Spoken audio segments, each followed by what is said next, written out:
le chef du Hamas, Yahya Sinwar, a été tué ce jeudi dans une frappe israélienne dans la bande de Gaza. Les dirigeants européens ont décidé de confier les renvois d'asile à des pays extérieurs à l'UE. Une proposition controversée qui marque un tournant majeur pour la politique migratoire européenne.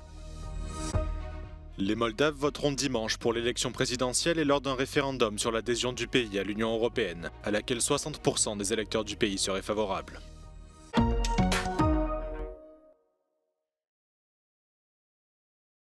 Dans ce bâtiment endommagé par une première frappe, le chef du Hamas, Yahya Sinwar, vit ses derniers instants. La vidéo provient d'un drone de l'armée israélienne. On y voit le leader du groupe islamiste assis, le visage recouvert, gravement blessé à la main.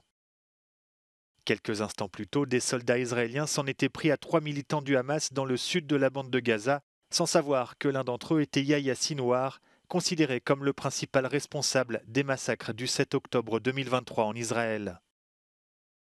Le chef du Hamas lance un projectile en direction du drone. Quelques instants plus tard, il périra dans une nouvelle frappe sur le bâtiment.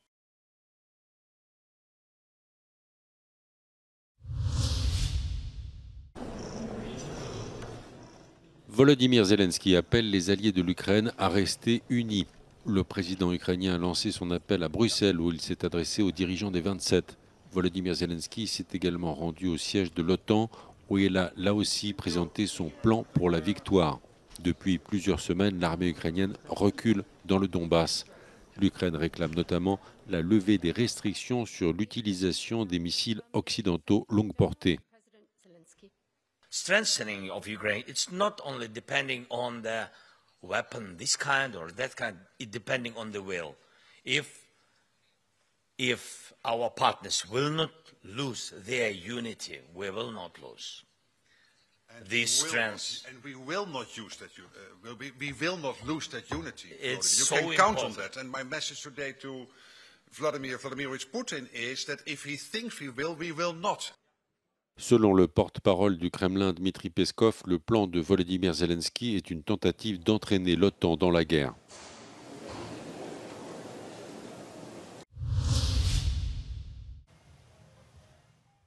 Le président américain Joe Biden est arrivé jeudi soir à Berlin. Sa visite était prévue la semaine dernière, mais avait dû être annulée en raison de la tempête Milton.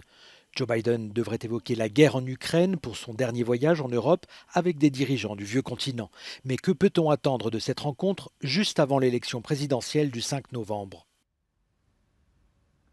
I mean, I'd be surprised if anything that fundamental was announced after this meeting. I think this meeting is more symbolic. I think it's for, Biden to sort of underscore again how important support for Ukraine is, how important, the U.S. Engagement with Europe is and U.S. leadership. This has been a major legacy of his presidency, so I think he just wanted to kind of signal that again and set the stage. But really big decisions like the future of Ukraine, NATO membership, aren't going to happen before November, and also the Europeans are going to have to play a role there. Mais que pourraient signifier ces élections américaines pour l'avenir de l'OTAN ?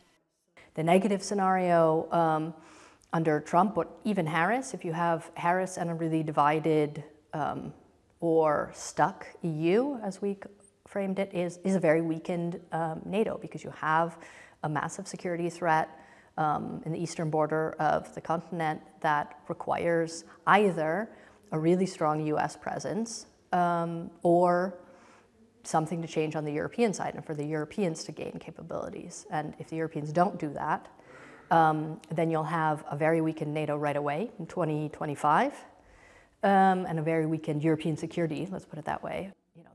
Et quid si Kamala Harris l'emporte ? And with a Harris presidency, you're looking at a similar result, less dramatic, but by 2027, 2028 as well, because the US simply doesn't have the capacity to stay focused on Europe to the extent that it has. C'est la raison pour laquelle les experts en sécurité exhortent les Européens à adopter une approche plus unie dans la production d'armes et affirment qu'elle doit accélérer la prise de décisions difficiles pour l'avenir de l'OTAN. Après de longues discussions à Bruxelles, les dirigeants de l'Union européenne se sont finalement mis d'accord pour confier les renvois d'asile à des pays extérieurs à l'UE. Ces propositions controversées représentent un tournant majeur pour la politique migratoire européenne. Les pays de l'UE souhaitent dans un premier temps se concentrer sur l'expulsion des demandeurs d'asile dont la demande a été rejetée. One of the main discussion points was a common approach to returns. Today, we see that all those who have no right to stay in the European Union, only 20% of those who have a return decision really are returned to their countries of origin. Les dirigeants européens ont également débattu des réponses possibles aux attaques hybrides menées par la Russie et le Bélarus, qui ont envoyé de nombreux migrants aux frontières de la Finlande et plus récemment de la Pologne. Le Premier ministre polonais Donald Tusk a récemment suspendu le droit d'asile pour les migrants clandestins entrant dans le pays depuis le Bélarus. A completely different situation is the pressure that Poland is experiencing at the eastern land borders. And before Poland, it was Finland, it were the Baltic states. What we see is that Putin and Lukashenko are exerting pressure on us, trying to undermine our security and our territorial integrity. These are hybrid attacks by state actors. And therefore, Poland and other member states need to be able to protect our union from these hybrid attacks. What's clear is this is a whole new world for asylum policy and the European Union. What's not clear is how these return hubs will actually work. In particular, what happens to those asylum seekers who have had their claims denied when they're sent to third countries, and can their basic rights under international law be guaranteed? Shona Murray, Euronews, Brussels.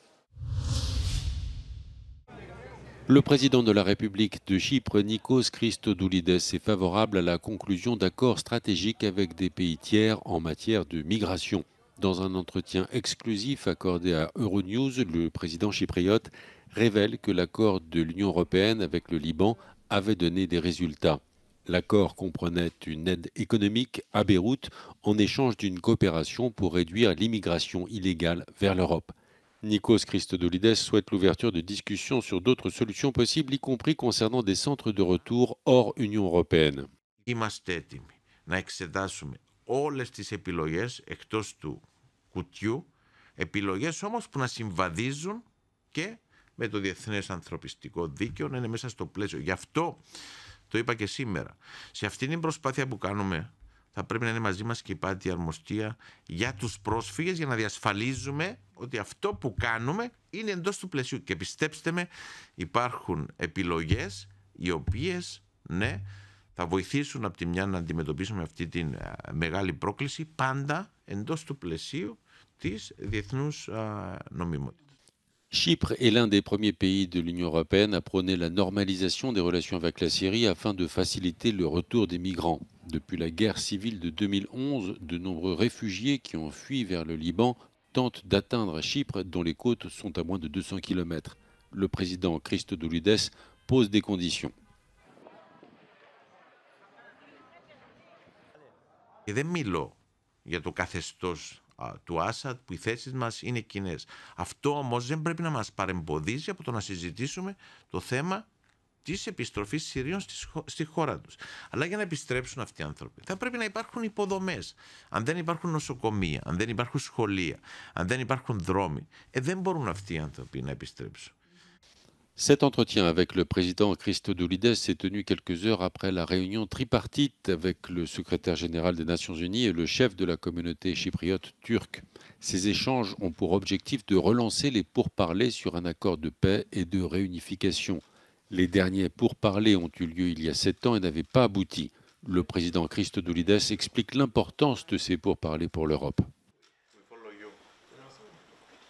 Αν έχουμε ένα κράτος που δεν μπορεί να λειτουργήσει εσωτερικά, δεν θα μπορεί να λειτουργήσει όταν έρχεται και στις Βρυξέλλες. Το δεύτερο, Ευρωπαϊκή Ένωση. Είναι κοινή θέση μέσα από τα συμπεράσματα ότι όλοι θέλουμε να δούμε να υπάρχει πρόοδος στις ευρωτουρκικές σχέσεις. Αυτή η πρόοδος περνάει και από το Κυπριακό.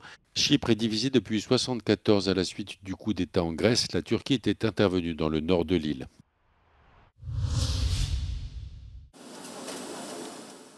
Les Moldaves se rendront aux urnes dimanche pour 2 scrutins majeurs, l'élection présidentielle et un référendum sur l'adhésion du pays à l'Union européenne. La présidente moldave sortante Maia Sandu est favorable à l'adhésion. Mais la population de ce pays frontalier de l'Ukraine reste divisée sur la question. De nombreux Moldaves souhaitant maintenir des relations cordiales avec la Russie. Acest referendum are cu adevărat chiar o valoare existențială pentru noi, pentru cetățenii moldoveni, fiindcă va determina alegerile de civilizație pentru statul nostru și pentru societatea moldovenească.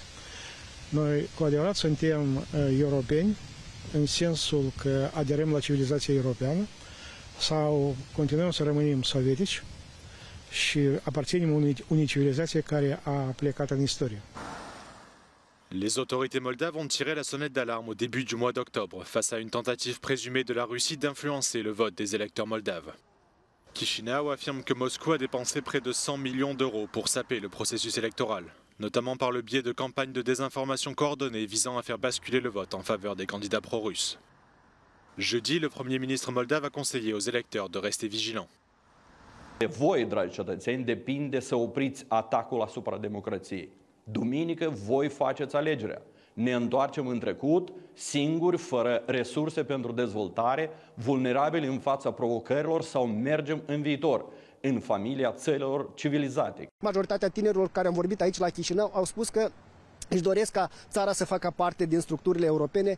Pentru ei, integrarea europeană înseamnă locuri mai bune de muncă, dar și o realizare mai bună profesională. Moldovenii așteaptă în primul rând creșterea salariilor și investiții mai bune în infrastructură, în special în infrastructura rutieră. À l'approche du référendum, environ 60% des Moldaves soutiendraient l'adhésion à l'UE, selon les derniers sondages.